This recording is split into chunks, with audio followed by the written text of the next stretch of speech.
새해 첫 해가 첫 번 날이 되면 많은 사람들이 요즘에는 카톡이나 문자로 인사를 하게 됩니다. 우리가 보통 문자를 또 카톡을 할 때에 우리가 가끔 보면 올해를 표현할 때 임진년인가 이런 글 말하자면 해를 이렇게 언급하는 데가 있습니다. 사실 우리 크리스찬들은 그 단어를 될 수 있으면 안 쓰는 것이 좋습니다. 이 호랑이해 뭐 이런 것은 60갑자로 만들어져서 이것이 애매하게 돼 있어서 기독교인들은 단어를 쓸 때 굉장히 주의해서 써야 되는데 이게 BC라고 하면 Before Christ, 즉 예수님이 오시기 전과 또 우리가 예수님이 오시고 난 서기라는 말을 쓰는데 이 서기라고 하는 말은 서양력이라는 뜻이에요. 근데 이 서양력은 어디에 기준을 하냐면 예수님이 오신 이후를 기준으로 하는 겁니다.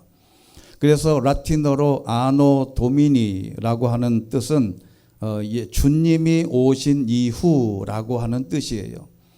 그래서 우리 크리스찬들은 반드시 AD 아니면 서기 이렇게 2022년 이 단어를 이렇게 쓰는 것이 가장 마땅한 용어입니다. 근데 요즘에는 이 목사님들조차 이런 문자를 오면 이렇게 글로 그렇게 쓴 사람들을 보면 참 안타깝다 그런 생각이 들 때가 있습니다. 우리 성도들은 될 수 있으면 AD 서기 예수님이 오신 후 이렇게 쓰는 것이 좋은 단어 선택입니다. 조선 제3대 왕은 태종이라고 합니다. 이 태종은 자녀를 많이 뒀습니다. 보통 왕들은 자녀가 많은데 이 태종은 12남자 12남 17녀들을 두었습니다. 자녀만 그러니까 29명이에요. 그 중에 원경 왕후에게서 이 민씨에게서 난 사람은 자녀가 3명 남자들이었는데 첫째 아들이 양령, 그리고 두 번째가 효령, 그 다음에 세 번째가 충령 이렇게 이름을 지었습니다. 그래서 보통 양령대군, 효령대군, 충령대군 이렇게 하는데 물론 큰아들 양령대군이 세자로 책봉을 받습니다.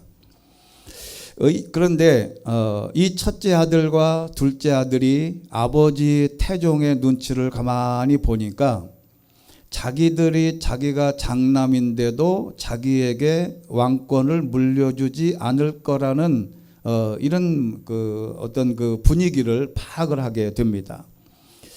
그래서 이 태종이 막내 충령에게 왕위를 승계하고 싶어 한다는 사실을 알고 있었는데 이것은 만약에 그렇게 했다가는 왕권 찬탈을 위한 권력 투쟁이 이것은 뭐 불을 보듯 뻔한 상황이었습니다.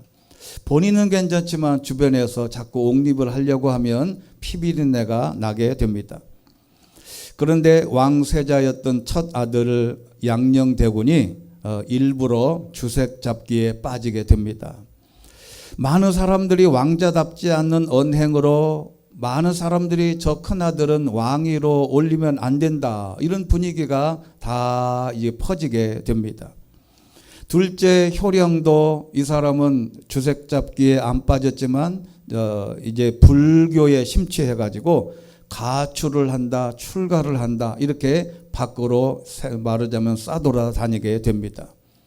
그래서 첫 아들, 둘째 아들이 왕권에서 자연히 멀어지고 결국 충령대군 막내 아들에게 왕권이 돌아갔는데 그가 바로 한글을 창제한 세종대왕입니다.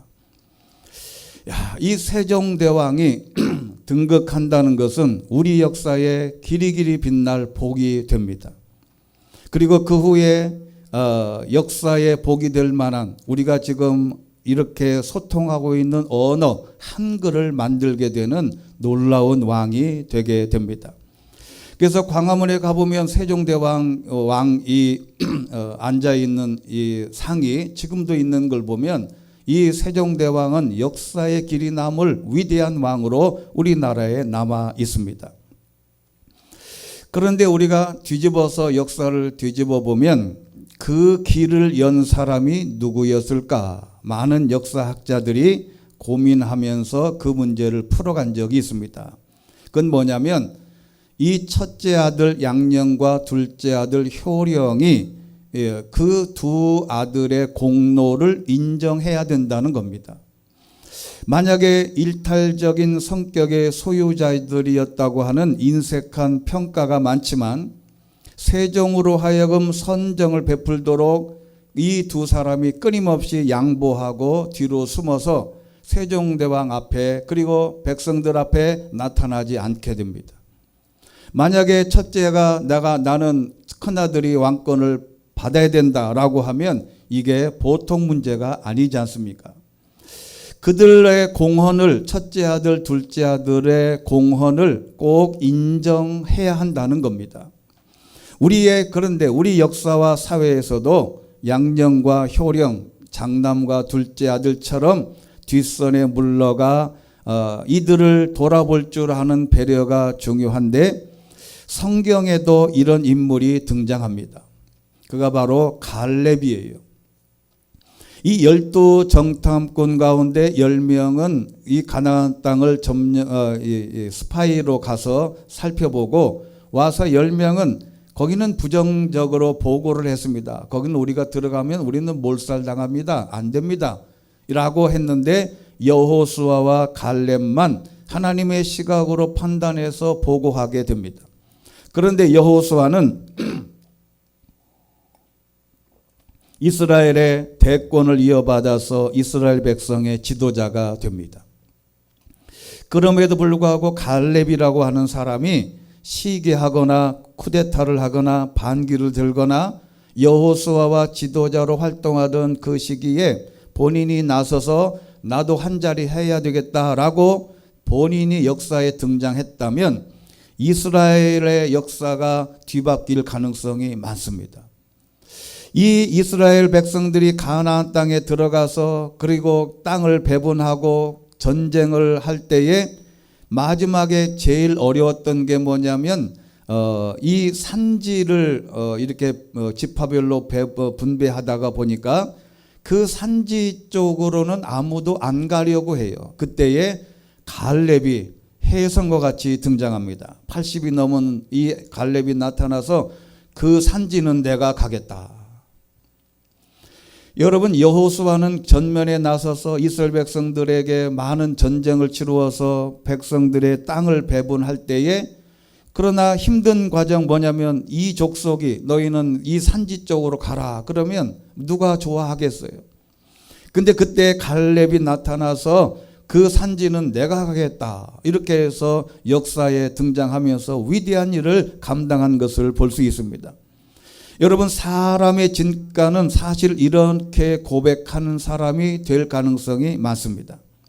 힘들고 가정이 힘들고 직장이 힘들고 나라가 힘들 때 기꺼이 나서서 이 산지를 이 문제를 내가 풀어가겠다라고 답할 수 있는 사람이 진짜 문제 해결을 하는 사람입니다. 갈렙은 여호수아가 자기보다 더 나은 지도자라고 생각을 했습니다. 이것은 놀라운 결단입니다. 이 결단이 없었으면 이스라엘 공동체는 이미 깨져버릴 가능성이 많습니다.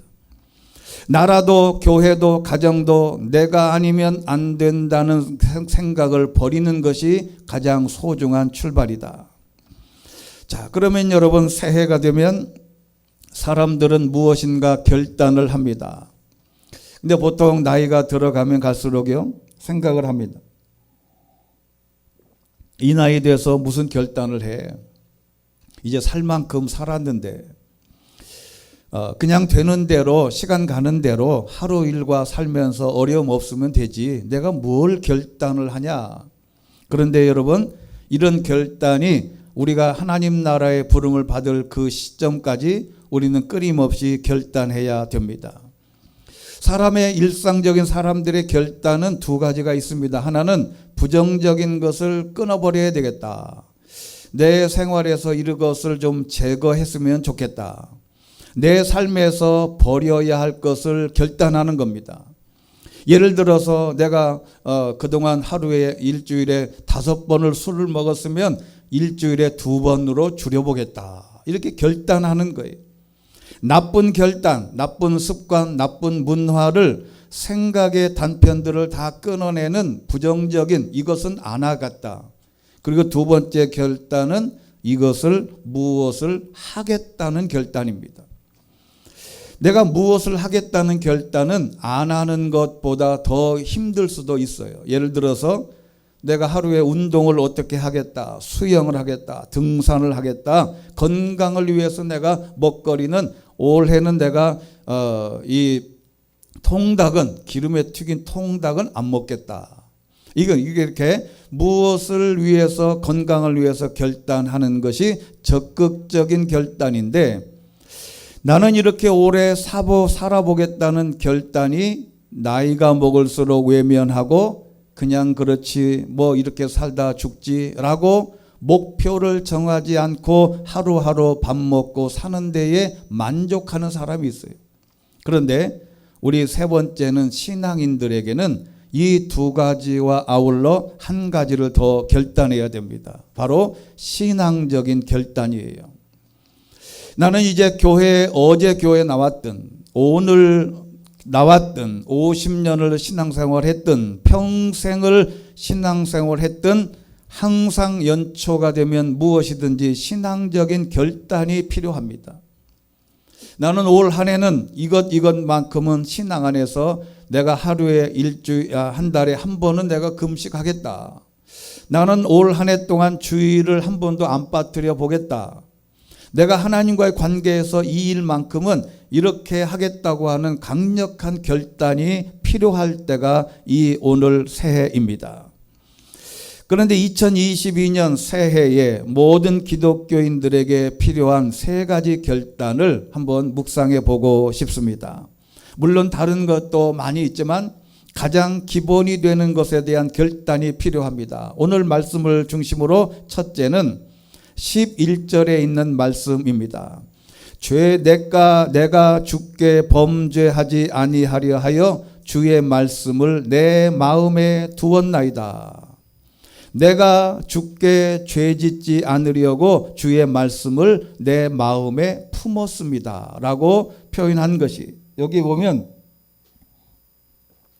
두었나이다, 품었습니다 라고 하는 단어는 저장하다 또는 숨기다 라고 하는 겁니다. 즉 하나님의 말씀을 내 마음에 저장하는 것입니다. 하나님의 말씀을 내 마음에 저장해서 이 저장한 것을 가지고 내게 주신 말씀을 암송하고 하나님의 말씀을 내 마음에 저장하는 것이 중요한데요. 여러분 영어 성경에 보면 이 단어를 이렇게 설명했습니다. I have hidden your word in my heart. 즉 I have hidden, 즉 내 마음에 저장, 숨겨놨다. 이 말이 굉장한 말씀이에요. 내 마음에 하나님의 말씀을 숨겨놨다는 것인데 이게 비장의 무기가 되는 겁니다. 제가 이 이유를 설명하겠습니다. 여러분 죄짓지 않는 것이 비장의 무기입니다.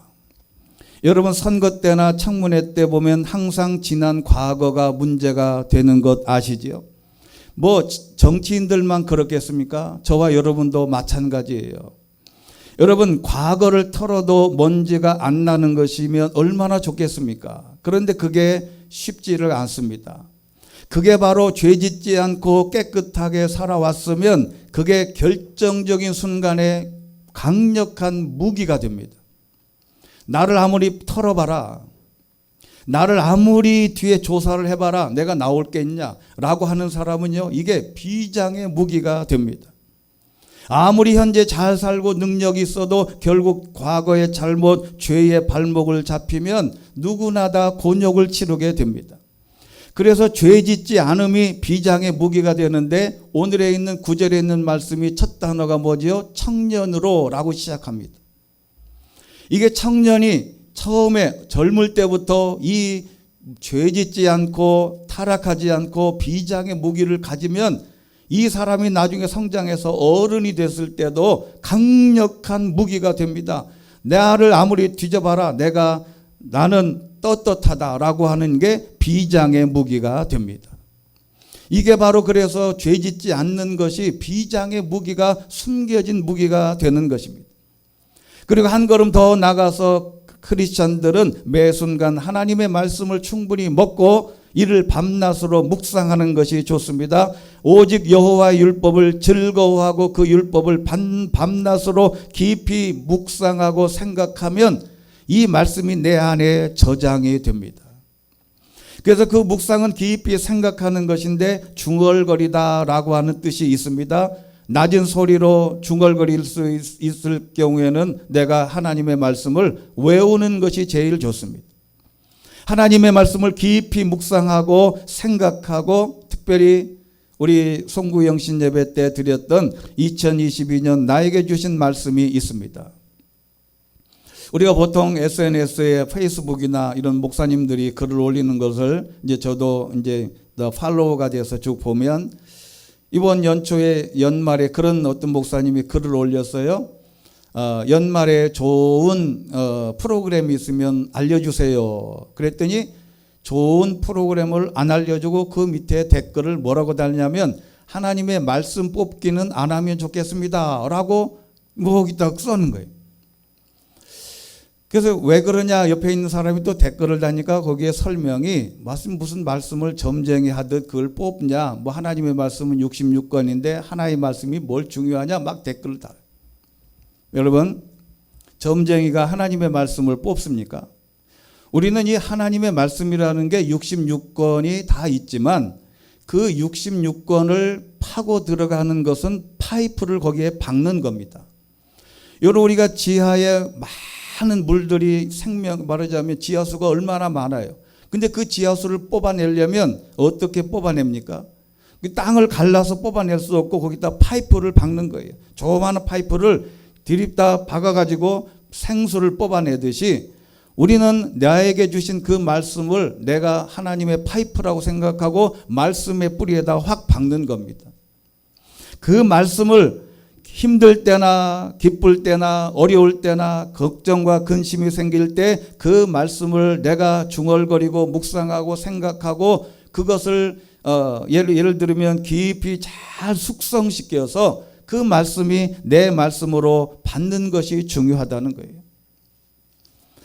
2022년 저에게 주신 말씀은 신명기 1장 11절이었습니다. 여러분들이 오늘 그 말씀은 다 안 가져오셨죠? 주일 심야 기도회 때 한 거. 저한테 주신 말씀을 제가 읽어보겠습니다.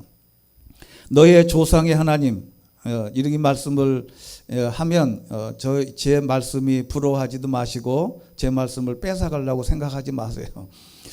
너 조상의 하나님 여호와께서 너희를 현재보다 1000배나 많게 하시고 너희에게 허락하신 것과 같이 너희에게 복 주시기를 원하노라. 할렐루야. 근데 여러분 제가 이 말씀을 딱 받고 도대체 현재보다 1000배는 너무 너무 이렇게 오바되는 거 아니냐. 그래서 제가 그 말씀을 받고 제가 어제 하루 종일 이거 문서를 찾아봤어요. 1000배라는 게 무슨 뜻인가? 이제 1000배는 여러분 우리가 그 히브리어가 알렙, 베드, 김멜, 달렛 이렇게 나가는데 알렙이라고 하는 건 히브리어 알파벳이 22개입니다. 첫자가 알렙인데 이 알렙이라고 하는 것은 숫자도 1이라는 뜻이에요. 그래서 엘로힘이나 모든 하나님과 관련된 단어를 들어갈 때 이 알렙 첫자 하나님 시작 이것이 들어가요. 그런데 희한한 것은 1000이라는 숫자도 1에서 나왔다는 거예요. 1000이라는 숫자의 시작이 뭐냐면 처음부터 시작하다라고 하는 뜻이에요. 자, 여러분 너희를 현재보다 첫 번째 시작하듯이 많게 하시고 모든 문제를 시작할 수 있는 기회를 주신 것이 가장 큰 복입니다. 그래서 이 말씀을 나에게 초점을 맞추고 죄로부터 멀어질 수 있도록 도와주고, 비록 선택은 우리가 한다고 해도 하나님의 말씀은 우리가 하나님이 기뻐하시는 올바른 선택을 할 수 있도록 내 모든 삶에서 이 말씀이 기초가 돼서 하나님께 영광 돌리는 출발이 되는 것입니다. 그래서 이 말씀이 항상 묵상하고 중얼거리고 인용하고 입술로 선포하는 것인데, 그 증거가 13절에 있습니다. 여러분 13절 오늘 말씀 보면, 주의 입의 모든 규례들을 나의 입술로 선포하였으며. 여러분, 내 입술로 선포하는 것이 중요해요. 하나님의 말씀을 읽고 그냥 아무도 없는 상태에서 혼자 중얼거리듯이 나는 이렇게 되겠다, 1000배의 축복을 받을 수 있겠다, 나는 처음부터 모든 것이 다시 시작할 수 있겠다 라고 선포하는 거예요. 그 증거가 어디 있냐면, 여러분 주보에 있는 성경 구절 민수기 14장 28절이 있습니다. 제가 늘 하던 말씀인데, 두 번째 성경 구절을 보면, 그러니 그들에게 말해라, 여호와께서 말씀하신다, 내가 살아있는 한 내가 너희에게 들은 그대로 너희에게 해줄 것이다. 우리가 하는 대로, 내 말로 하는 대로, 이 말이 누구에게 들리냐면 하나님에게 제일 먼저 들려요. 먼저 들린 것을 들은 대로 하나님이 우리에게 해주신다는 건데, 이게 굉장히 중요합니다.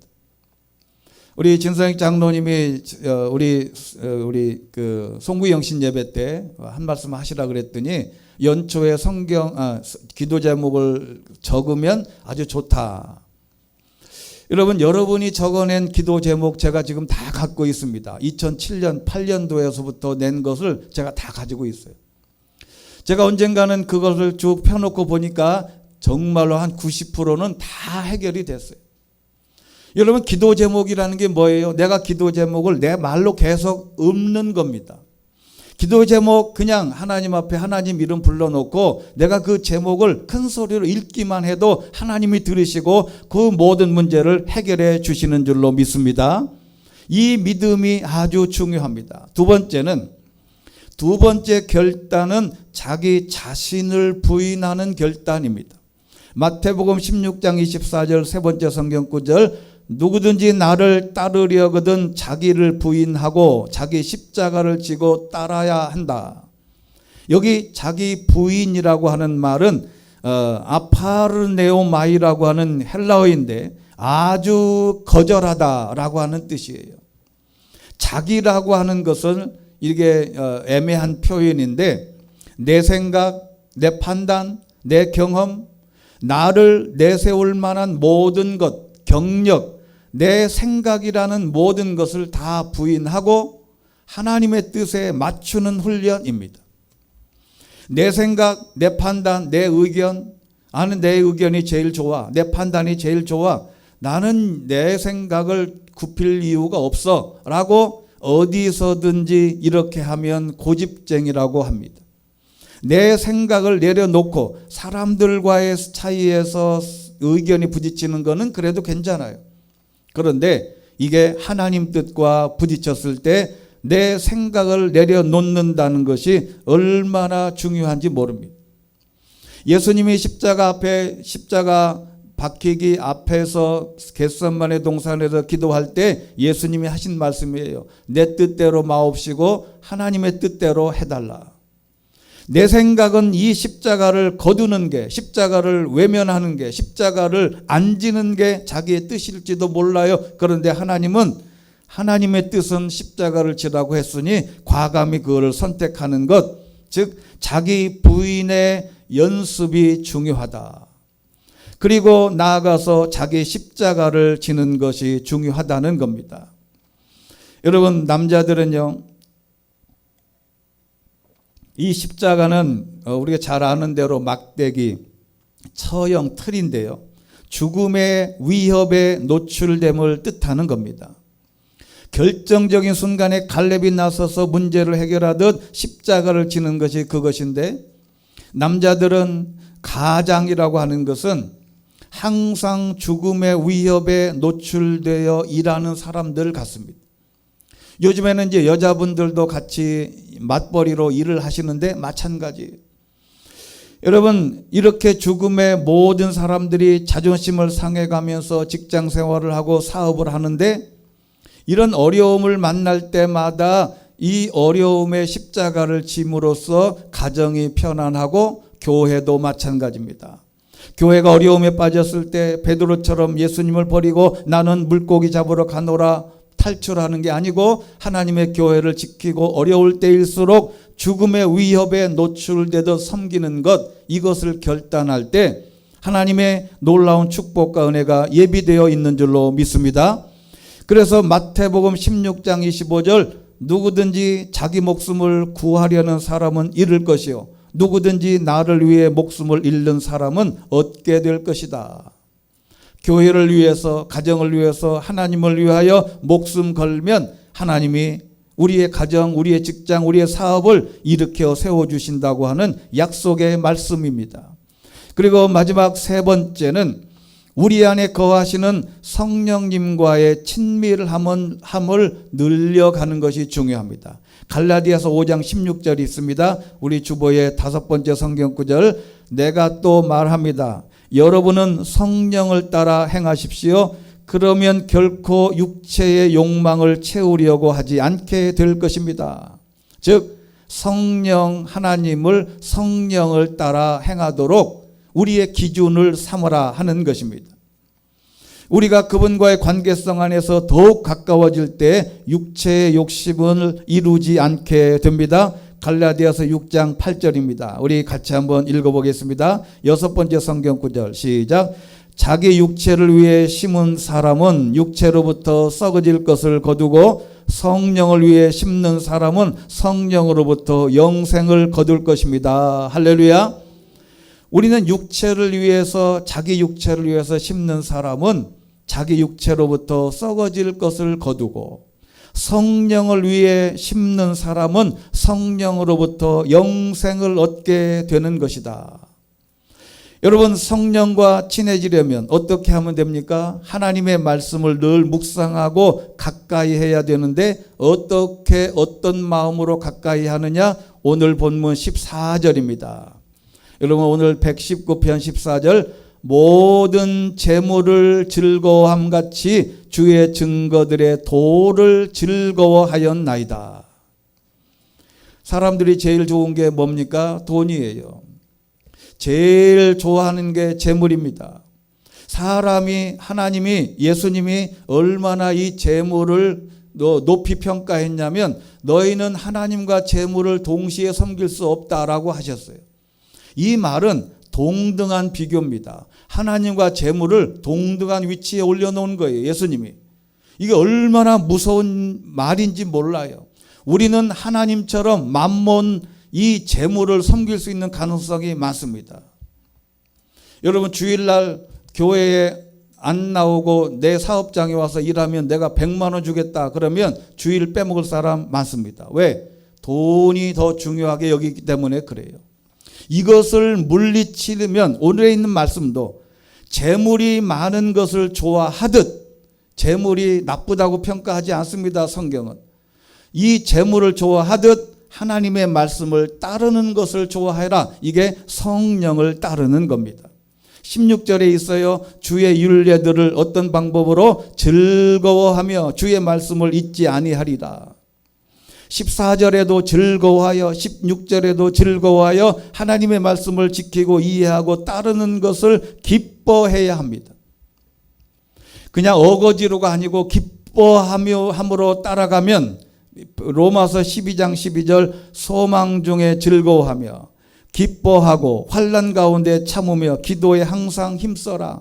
그러니까 소망 가운데 항상 기뻐하고, 베드로전서 4장 13절 8번째 성경 구절, 오히려 여러분이 그리스도의 고난에 참여하게 된 것을 기뻐해라. 이는 그분의 영광이 나타날 때 여러분이 크게 기뻐하고 즐거워하게 하려는 것이다. 하나님이 우리에게 주시는 놀라운 은혜는 하나님의 말씀을 즐겁게 묵상하고 기뻐하면 하나님의 놀라운 은혜가 예비되어 있는 줄로 믿습니다. 여러분, 오늘 설교 제목 주보에 뭐라고 되어 있죠? 2022년 킬러 문항 풀기. 이 킬러 문항이 어디에서 등장한 거냐면 제가 설명을 해드리겠습니다. 대학 입학 수능에서 출제위원들이 약 한 35일간 외부와 차단된 채 핸드폰도 빼앗기고 모든 것을 빼앗긴 채 감옥처럼 가두어놓고 이 문제를 출제해요. 그래서 시험 문제를 출제하는데 이 선택된 사람들은 대단히 명예롭습니다. 예를 들어서 내가 오늘 학교에 가서 나는 수능 출제위원이다 그러면 얼마나 이렇게 우리나라에서는 이렇게 대접을 하겠어요. 그런데 이 문제를 만드는 사람들의 의견을 보니까 제일 중요한 게 뭐냐면 변별력이라고 합니다. 말하자면 문제를 이 학생이 대학에 들어갔을 때에 이 수업을 따라올 수 있는지를 살펴보는 변별력인데, 이 변별력이 없이 그냥 쉬운 문제만 다 해놓으면 모두 100점 맞으면 어떻게 들어가겠어요? 하나님이 우리에게도 문제를 내시는데 2022년 한 해 동안 하나님은 우리에게 수능 문제를 내듯 우리에게 모든 문제를 동일하게 내주십니다.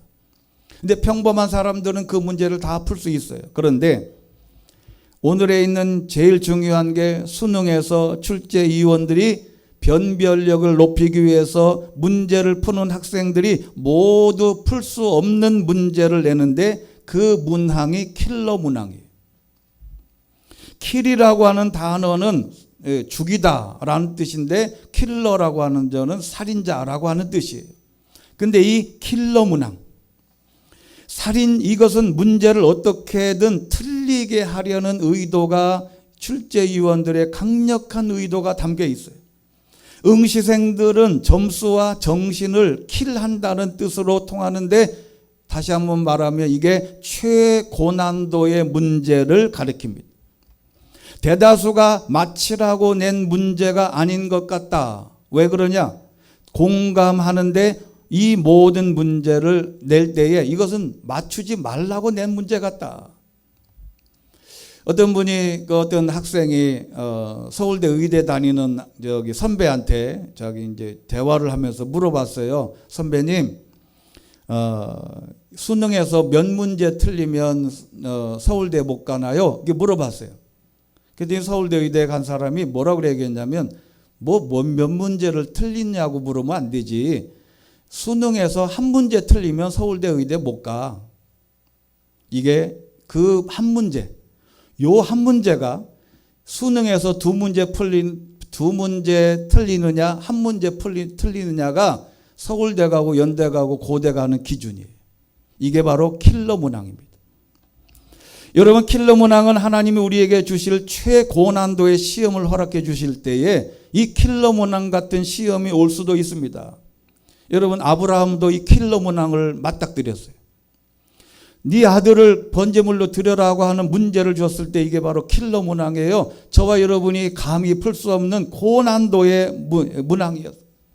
대학 수능 시험에 수학 영역에서 처음 쓰였다가 후속적으로 영향을 받는 사람들이 내신, 대학교 공무원 시험, 토익과 탭스, 인적성 등 모든 시험에서 나오는 용어가 됐는데 킬러 문항이 어디든지 요즘에는 다 있다는 거예요. 그런 것처럼 우리에게도 인생의 킬러 문항이 있습니다. 하나님은 우리에게 쉬운 문제도 주시지만 때로는 어렵고 풀기 어려운 킬러 문항을 제시해 줄 때가 있는데 쉬운 문제야 다 풀 수 있습니다. 쉬운 문제야 그냥 깔고 가는 문제예요. 하지만 킬러 문항을 못 풀면 상위권 대학에 진입하지 못합니다. 신앙도 마찬가지입니다. 그 문제가 하나님도 마찬가지인데 2022년 하나님은 쉬운 문제와 킬러 문항을 제시할 때가 있을 겁니다.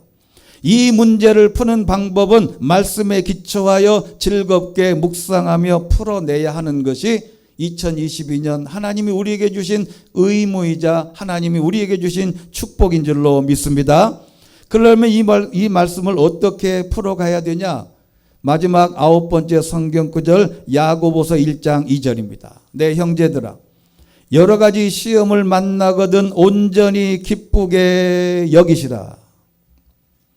자, 여러분, 킬러 문항이든 쉬운 문장이든 문항이든 하나님이 올해에 우리에게 주신 모든 문제는 그 문제를 만났다고 해서 당황하지 말고 어떻게 접근하라? 온전히 기쁘게 여기면 해결 가능성이 크다는 것입니다. 어떤 문제든지 내가 이 문제를 풀게 되면 나가올 명예와 축복이 예비되어 있는 줄로 알고 기꺼이 그 문제를 풀어가고 기뻐할 수 있게 되기를 주의 이름으로 축원합니다. 어떤 어려운 문제가 생겼다 그래서 절망하거나 좌절하거나 주저앉지 말고 다시 한번 도전하고 하나님이 나에게 주신 이 킬러 문항은 하나님이 나에게 더 큰 은혜를 주시기 위한 하나님의 약속인 줄로 믿고 모든 문제를 결단하여 올 한 해 동안 하나님이 주신 놀라운 축복과 은혜를 누리게 되시기를 주의 이름으로 축원합니다. 전능하시고 자비로우신 하나님 아버지, 2022년 새로운 해를 저희들에게 주셨습니다. 365일 시간을 주셨습니다. 이 시간을 쓰도록 우리에게 건강 주시고 물질 주시고 교회 주시고 이 민족 이 앞날을 허락해 주셨습니다. 우리가 힘들고 어려울 때 쉬운 문제든 어려운 문제든 우리의 삶을 흔들 만한 킬러 문항처럼 힘든 문제이든 간에 올 한 해 동안 하나님이 주신 모든 시험은 기쁨으로 감당할 수 있도록 기쁨으로 감당하여 하나님이 예비하신 큰 복을 누릴 수 있도록 주께서 축복하여 주시옵소서. 예수 그리스도 이름으로 기도드리옵나이다. 아멘.